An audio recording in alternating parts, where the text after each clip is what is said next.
Vamos começar então com o substantivo? Substantivo é aquela palavrinha que dá nome a tudo que existe, para seres reais e seres irreais. Tudo que existe precisa de um nome para que a gente possa diferenciar as coisas umas das outras, tá bom? Então vamos ver como funcionam esses nomes então, tá?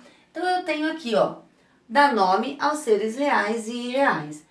Podem ser ações, qualidades, sentimentos, tá bom? Então ele não dá nome só às coisas, a objetos, a pessoas, tá bom, pessoal? Carlos foi promovido. Olha aqui, ó, Carlos é um substantivo. A chuva caiu. Chuva é outro substantivo, tá? Só a palavra chuva, tá bom? Dentro de substantivos, nós temos as várias classificações destes substantivos, tá bom? Então, os substantivos próprios, eles são nomes específicos. Eles são próprios de um único ser, então o nome próprio das pessoas, nome de marcas, tá bom? Nome de lugares, né? De países, tal. Então, eles são os substantivos próprios e eles têm aí algumas diferenças. Por exemplo, eles começam sempre com letra maiúscula, tá bom? Nós temos também os substantivos comuns. Os comuns são aqueles que dão nomes a coisas, são nomes genéricos. Vamos pensar assim, são nomes para coisas gerais. Aquelas coisas comuns ali que existem, né, no nosso dia a dia, tá? Porta, janela, mesa. Então eu não especifiquei qual mesa, eu não especifiquei qual porta, qual janela, tá bom? Eu tenho também o substantivo simples. Gente, esse é fácil. Substantivo simples é aquele que tem apenas um radical. E o que é um radical? Uma única palavrinha. Por exemplo, se eu falar para vocês aqui, ó, pé, é um substantivo simples. Ele é composto por uma única palavra, tá bom? E eu tenho então o substantivo composto, que ele é composto por mais de um radical. Quer dizer que ele é composto por mais de uma palavra, tá bom? Então eu posso exemplificar aqui como pé, olha lá, tá bom? Eu tenho então aqui, ó, várias palavrinhas nomeando uma coisa só. Guarda-chuva, porta-malas, os substantivos coletivos, que eles nomeiam um conjunto de coisas iguais, um conjunto de seres da mesma espécie, tá? Por exemplo, se eu falar para vocês, eu tenho um montão de peixes juntos, então quer dizer que eu tenho um cardume de peixes, tá? Se eu falar para vocês que eu tenho um molho de chaves, olha lá, um molho de chaves, então eu tenho um molho, eu tenho muitas chaves.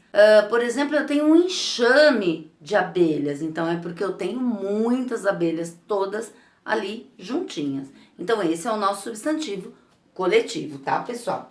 O meu substantivo, ele pode ser primitivo. O que é quando ele é primitivo? É quando é a primeira palavra. É quando ele não precisa de nenhuma outra palavra para ser escrito. Ele não deriva de nenhuma outra palavra. Então, por exemplo, primitivo, eu posso colocar aqui de exemplo pedra. Pedra é pedra. Ela não deriva de nenhuma outra palavra, tá bom? E eu tenho os derivados. Falamos então dos primitivos, agora vamos para os derivados. Os derivados, eles derivam de quê? De outras palavras que nomeiam outros seres. Então, por exemplo, se eu tenho pedra, eu tenho que ter um substantivo derivado de pedra. Qual seria, gente? Pedreira. Olha lá. Pedreira. Repararam? Ele tem o radical aqui da palavra pedra. Olha lá. E depois eu tive que colocar aqui uma terminação para poder formar um novo substantivo derivado da palavra pedra. Eu tenho também substantivo concreto, gente. A gente aprende, concreto é aquele que pode pegar e o abstrato é aquele que não pode pegar. Tem até um certo fundamento, mas existem aí alguns que nós não podemos pegar e que são concretos. O sol é concreto e eu não posso pegar o sol, tá bom? Então, vamos mudar um pouquinho esse conceito, tá bom? Então aqui, ó, concreto, ele tem uma existência sem necessidade de outros seres. Então quer dizer que eles não precisam de nada, de outros seres, nem de ninguém para existirem. tá? Eu vou dar um exemplo para vocês de substantivo concreto. Por exemplo, mesa. Mesa é um substantivo concreto, tá? Então, nós temos os abstratos. Olha, eles precisam de outros seres para existirem, tá? Se eu falar para vocês, a palavra alegria, ela precisa que alguém esteja alegre para que ela exista. Então, ela precisa de alguma coisa acontecendo para ela existir, tá? E a alegria é abstrata, principalmente quando eu coloquei aqui para vocês, olha, que os substantivos, eles podem nomear ações, qualidades e sentimentos. Quando eles nomeiam algumas dessas coisas, ele é abstrato. E o plural, mais de um. Grau, ele pode ser aumentativo ou diminutivo. Exemplo, garotão para o aumentativo e garotinho para o diminutivo. Essa parte aqui é simples, né? Gente, quando a gente fala de gênero, de substantivo, na língua portuguesa ela só admite 2 gêneros. Então a gente tem gênero masculino e gênero feminino. E a gente tem outras variações.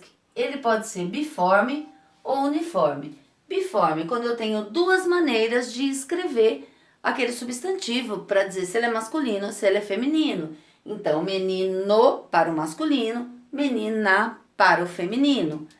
Eu tenho a maneira uniforme de escrever. É quando eu escrevo aquele substantivo exatamente igual para menino, para menina, para macho, para fêmea, para masculino, para feminino. E eu coloco outras palavras para identificar, tá bom? Essa mudança de gênero. Por exemplo, os epicenos. A gente usa os epicenos para animais. Aqueles animais, os quais a gente não tem masculino e feminino, palavras biformes no caso, tá? Então, por exemplo, a cobra. Eu não vou falar o cobro e a cobra, eu vou falar cobra macho e cobra fêmea, tá bom? Agora eu tenho também o comum de 2 gêneros. É aquele substantivo que ele vai variar no gênero de acordo com o artigo definido. Então, esse artigo ele pode ser masculino ou feminino e é ele que vai dar o gênero, então, para o meu substantivo. Exemplo, o colega ou a colega, o dentista, a dentista. Então, dependendo do artigo que eu colocar antes do meu substantivo, é que eu vou determinar, então, o gênero deste substantivo. Eu tenho os sobrecomuns. Gente, o que é, então, quando eles são sobrecomuns? Por exemplo, a criança. Quando eu falo a criança, é uma palavra feminina. E quando eu falo o indivíduo, é uma palavra masculina. Então, esse substantivo, ele carrega com ele já um gênero, tá? Porque quando eu falo as crianças, eu estou englobando toda a criançada, todas as crianças. Quando eu falo o indivíduo, são todas as pessoas, são todos os indivíduos, sejam homens ou mulheres. Então, eu tenho alguns substantivos que eles têm já essa característica de serem palavras masculinas ou de serem palavras femininas. E eles acabam por nomear um grupo grande de pessoas. Vamos supor aqui nesse caso, por exemplo, as crianças. Se eu falar as crianças do prédio estão brincando lá embaixo no playground. Então eu digo que todas as crianças, não sei se são meninos ou meninas, são todas as crianças, tá? Eu posso dizer todos os indivíduos que estavam no metrô sofreram com os atrasos. Então eu estou dizendo que todas as pessoas que estavam lá, não sei se eram homens ou mulheres, mas eram todas as pessoas que estavam naquele local, os indivíduos. E os indivíduos é uma palavra masculina, tá bom, pessoal? Espero que vocês tenham entendido, então, um pouquinho mais sobre substantivo. Dá um like nesse vídeo se vocês gostaram, então, dessa aula e até a nossa próxima aula.